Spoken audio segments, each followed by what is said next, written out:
नमस्कार, village food recipe मध्ये आपले स्वागत। मुगाच्या डाळमध्ये कांद्याची पात बनवू।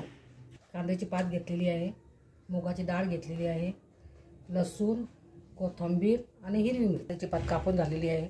लसूण, हिरवी मिरची कापून घेतलेली आहे, कोथिंबीर कापून झालेला आहे। आता आपण भाजीला फोडणी दे। कांद्याची पात चांगली स्वच्छ धुवून घेऊ। स्वच्छ चालू करू आणि आता आपण कढई गॅसवर ठेवून कांद्याची पात चांगली भाजून घेऊ।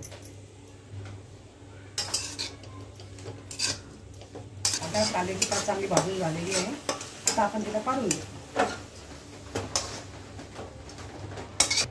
गॅसवर भांडे ठेवू। गरम कढईमध्ये तेल टाकू।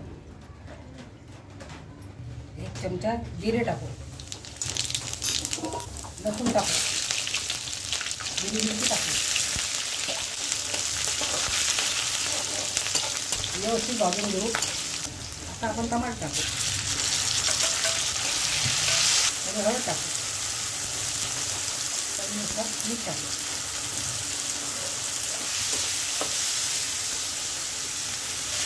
भाजलेली कांद्याची पात आहे ते टाकू। मुगाची डाळ धुवून ठेवलेली आहे ते टाकू।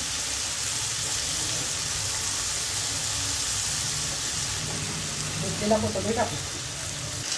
सर्व मिश्रण काढून घेऊ आणि नंतर आपण पाणी टाकू।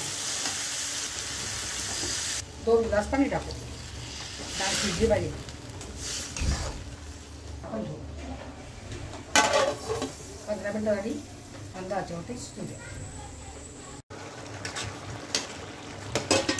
आता भाजी तयार झालेली आहे। डाळ आणि कांद्याची पातची भाजी तयार आहे आणि चपाती।